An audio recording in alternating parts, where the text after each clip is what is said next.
Okay, good afternoon, class. How are you doing today?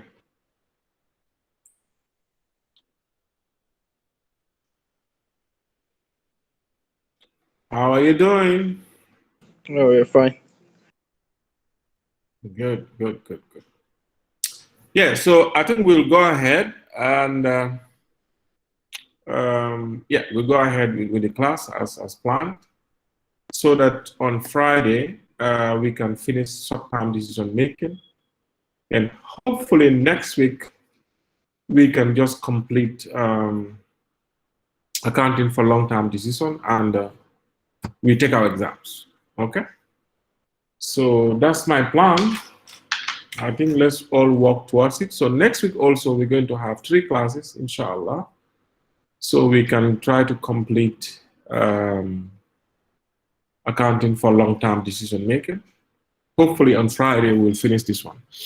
Okay, so yesterday, sorry about that.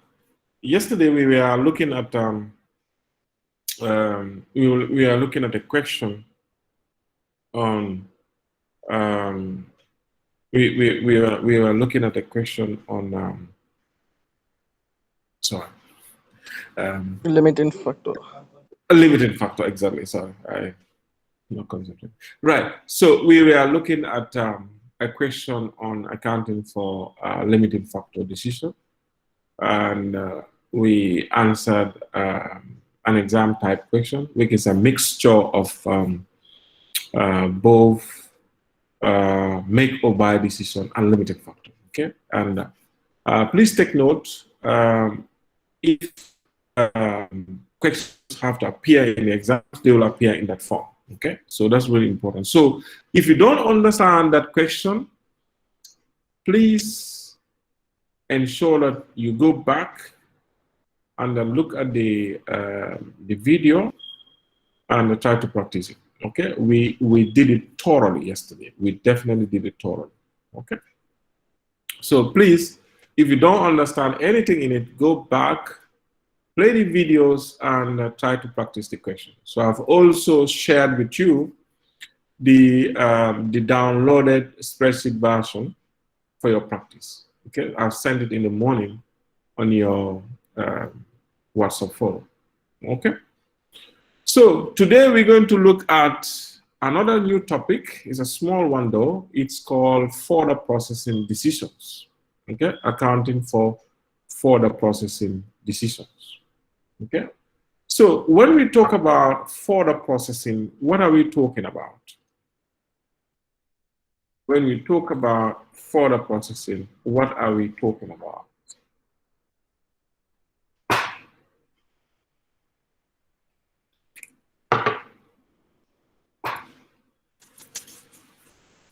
Yes, are you with me? Yes, to add additional features. Okay, to add additional features to what? To a product. Okay, to a product or service. Okay, so if you're going to do further processing, in other words, what you're doing is you're trying to add value. Adding value to the product is the best way. Okay, and it is very, very, very, very, very important to add value to a product, because if you don't add value to your product, you don't get good price. Okay, for example, if you are into timber manufacturing and stuff like that, the timber manufacturing starts from logging, that's the felling of the trees and getting log from it. Okay, then from logging, you try to cut the log into various sizes of wood, where you can get plywood, where you can get other sorts of wood. Okay, and of course you could go further also to process those wood into furniture. So at each stage you're adding value, and the more value you add, the more money you can fetch from your product. For example, this particular example, okay, somebody who goes to fell a tree, I don't recommend felling any tree, please, for your information. I am environmentally friendly. I don't encourage it, but we are just giving it as an example. Okay? So if you go and fell a tree, get the log, you know, you can sell the log like that. Okay? But then if you process, if you add value to that log by maybe processing it into plywood, you know, various plywood, the amount you're going to fetch from the plywood will be far more than when you sell the logs. Okay, so you further process the logs to produce plywood. Naturally, the plywood, if you sell it, will be more than when you sell the logs. So you are further processing. So you could further process again from the plywood stage to another stage, maybe by turning those plywood into furniture, like table, into chairs, you know, like that. Okay, so the more you process your product further by adding value, the better you can, you know, get when it comes to income. Okay, so this is the problem we have in Africa. When you go to most African countries, we have this problem. We don't further process our product, and as such, we sell them for peanuts. A typical example is our main cash crop in the Gambia. Our main cash crop is groundnuts. Okay, the farmers toil. They toil very, very, very hard for almost 6 months, from the clearing of the fields to the time when they do the winnowing of the peanuts and bag them and take them to the circle. Close to 5-6 months. Okay, but what do they get in return? A ton of groundnut. I think the last time I monitored it was like $17,000. A ton of groundnut, and a ton is like, I don't know, 7 bucks, 8 bucks. I don't know. I don't know how much a ton, but it's very, very, very, very cheap compared to if you export those peanuts and further process them. You know, the amount of money you're going to get. For example, our peanuts could be exported to the West, okay, and they could use the peanuts for a lot of recipes. For example, as a recipe for chocolate, they can mix it with chocolate to produce finished products like Snickers bar, you know, M&M, you know, and all those sorts of chocolates. And they could use it for a lot of other things. For example, they could turn it into peanut butter, okay, and you know, peanut butter is lovely. So what we lack in Africa generally, of course, Gambia specifically, is the inability to further process our products to maximize our income. This is a big problem. Our inability to further process our products to maximize our revenue is a big problem. As such, we produce our peanuts, for example, in the Gambia, and we sell them for peanuts. That's what is happening.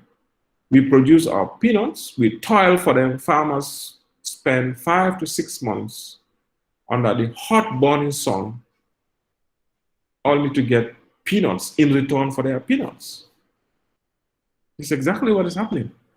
So we are not learning all these theories, all these advices for nothing. We should, you know, apply them, and we should be advisors to those who are into those industries. Okay? Is this clear? I hope you understand what I'm talking about. You go to Ivory Coast, for example. Okay, can you give me an example of a country like Ivory Coast and even Ghana?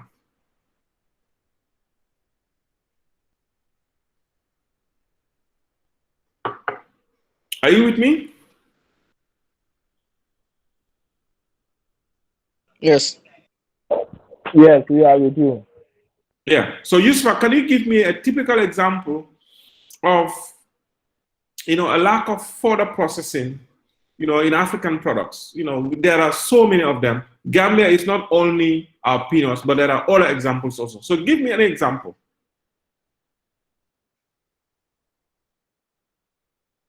Yusufa? You want to try? Like, for example, crude oil. Yes, for example, crude oil. Like the African countries, they have in oil, Gambia, but in Africa?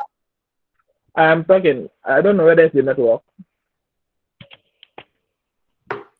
In Nigeria, Hello? for example. Mr. Nigeria, yes. No, yeah, in I say Africa, in Nigeria, it is for example, they mostly like have it is crude oil, refined yes. outside, and they bring it. Yeah, example, Nigeria. Yeah, so now they take it outside and refine it, and they bring exactly. it That's a back good in example. Nigeria. Crude oil is a good example. They bring it back. They bring it back to us to buy from them. So you see how crazy it is.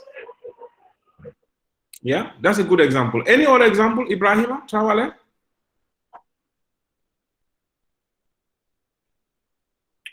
Coffee. The coffee beans. Coffee beans produced in which countries? In Ghana, but actually they take it out to produce chocolates and bring it back and sell it in our supermarkets. Exactly. Yeah. And at our supermarket at a very, very, very expensive prices. I watched a documentary on CNN, I think it was a couple of years ago, whereby there was this white journalist who went to Ivory Coast, and met these, cocoa beans farmers. Okay, they that's what you use for your coffee, for your chocolate, for Ovaltine, and just name them. So useful. So the guy went to the farmers. He was interviewing them. You can see clearly in them that these are extreme poor people. Okay? So he was telling them, whether they know, the products that, are manufactured from those cocoa beans they're working on. They couldn't say. They say as far as they are concerned, they only produce them, and middlemen will come and buy from them, and then that's it. And he was asking them, how much they sell to those middlemen. It was just, at a giveaway price, very, very cheap. So the guy, removed a bar of chocolate and sold it to them, and told them to taste. So they taste the chocolate. It was so sweet. Then he asked them, do you know that these cocoa beans you are working on, one of the products that is used to make is this chocolate you are eating? They say, no, it's not possible. They say, no, it's not possible. You see? So for them, those chocolates, they're very expensive. Look at even the chocolates we buy, for those of you who are chocolate lovers, from the supermarket, like a bar of Snickers, for example. The last time I bought it was costing like $30 for a small bar, $30. And the peanuts that you have on Snickers bar, you can count them, just very few. That $30 is almost equivalent to our cup of peanuts that we sell to outsiders. Okay, or so it's like that. We produce our products, but we just give it to them away because we don't have facilities, or we don't create facilities to further process them to get the best out of them. Okay, so I think as Africans, as young professionals, we need to think about this, and we need to put our heads together to see how we can, get Africa away from things like this. Africa, for your information, is the richest country, when it comes to natural resources. But then, where is our natural resources? Yeah, Madeline, your hand is up. You want to say something? Yes, Mr. Fofana. Yes, Madeline. Yeah, concerning what the documentary you are talking about, I also Yes. watched it. And Oh, today good. it came to my mind because today I went into the supermarket and I Okay. saw a sneaker. So the cashier, I'm a Mhm. bit, I know the cashier, so I told her because they were labeling it. So I told her that you are teasing me with this sneaker. I am addicted to this. And today I want to buy it because now the price has increased. So I was Yeah. having a $50. I got Okay. tempted. I said, okay, let me buy this sneakers. She told me that it has increased to 55. What? So that's how I said, no, I will not buy it because she said she bought it for 48. So she's going to increase the price to 55. 55. And my mind went straight to that documentary. I even told her today. So when I Yeah. heard you talking about it, so I said, you see, I was Yeah. talking about this afternoon. Exactly. Exactly. Yeah. That is the truth. That is the Mhm. truth. And if you open that sneakers bar, maybe you will have less than 10 seats of ground on it. Very few, very few. Yeah, exactly. Mhm. That's it. I'm also a lover of sneakers bar, especially the crunchy one. It's so lovely. But now it's very difficult to buy it from here. And for your information, it's cheaper to buy from the West than here. That's how our things have gone that bad. If you want to buy a sneakers bar in the UK, maybe it's not more than 20p. So 20p is like less than $25. Okay. So if you're buying it from UK and that's a real one, the crunchy one, here you buying it for more than $50. It's ridiculous. It is really, really ridiculous. But this teaches us what? What lesson are we learning from this? That we should put heads together and ensure that we process our own products ourselves so that we can use them here. Okay, it's happening in Senegal. Senegal is trying a lot. They're really trying a lot. One, they don't allow chicken products importation. Um, Eggs and this chicken lupa or whatever you call them, they don't allow it. The chicken that is eaten in Senegal is all produced in Senegal. That's a good thing. Okay. When it comes to the drinks, also, when you go to most of the hotels, even the high class hotels, you'll find their local drinks as part of their menu, like the baoba, the baoba juice, the wonjo juice, the dita, and all these things. They're all part of their juice. But for us as Gambians, we're not happy unless and until we drink Coca-Cola. You understand? So if we encourage things like baobab juice, wonjo juice, and so on and so forth, okay, what are we doing? We are further processing. Because when you go to the market, those farmers, who bring in the wonjo, it's like they're selling it for very, very cheap. But if we know that we can produce wonjo juice, bottle them, or can them, and it goes to supermarket, then the poor farmer who works on the wonjo from their income is also going to go up. So you see, it's really, really, really important that we work on that, even if we are going to start low, at low level. Okay, and for your information, boba juice is among the best juice in the whole world. Okay, when I was in the UK, I remember, I think this was around 2005, 2006. I was reading one newspaper called The Mail, the Daily Mail. It's one of the prominent newspapers in the UK. There's a section that they used to publish, new research. So that day, I was a security officer. Then I was studying my ACC and stuff like that. So I sat at the reception, pulled this paper. It's as if somebody, tells me, go to that particular page. So I went there, I was reading. Moreover, they made a research, I think this was in Harvard or so, that the research concluded that baobab is the only fruit that has got the highest content of vitamin C. Okay, and then they were saying that henceforth they were going to introduce it as part of recipe for smoothies and so on. Okay, at the supermarket. So I was laughing. In fact, they were talking about the origins of baobab in West Africa. So I was reading the paper, I was laughing until my one white colleague whom I was in the same shift was asking me, what's the problem? Then I was explaining to him. I said, this baobab they are talking about is like a wild fruit in my country. Nobody even cares about it. And people think if you drink baobab, it's like you're backward. Can you imagine? So I said, look at what they're saying about baobab. So if we have the same mentality, you won't find any baobab. The baobabs are going to be grown as garden plants and so on and so forth, not as wild fruits.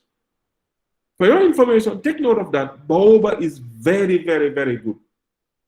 For those of you who have been raised in the provinces, I'm sure I don't know who can testify to this, but I know in our childhood days, if you have stomach problem or this minor problems, they will tell you go and take baobab juice, and it relieves you, constipation, and stuff like that, diarrhea, it cures all that in those days. Okay, even malaria, they will ask you to go and take baobab juice. Okay, can anyone testify to this? Or you are all that young, or you are all combo brought up?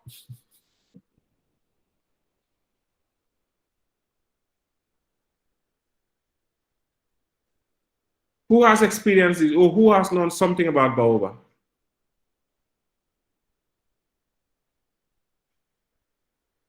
So when I do. You do, eh? It's so good, to be honest. Go and try it. It's very, very, very good. Baobab juice. That's why if I go to supermarket or I want to buy a drink, I don't buy Coca-Cola also. I'm drinking this, obviously, people must not get Coke. I'm drinking tamarind juice, which is a pure juice. Tamarind, pure. So I don't like, this, other kinds of juice, kind of, that don't have, that much health benefit, okay? So I take things because of their health benefits, okay? Good, so that's just for your information. So let's all take note of that. We try to encourage, further processing, adding value to our products, and try to sell it. Look at even those that are dealing in, this, how do you call it, maraba, or this, how do you call it, salt peanuts. Okay, at least that's adding value to it. If you process it with salt or with honey or with something, at least you can sell it at a higher price. That's another way of further product, but that's at a lower level, and of course at a non-industrial level. Okay, so but we can think big and try to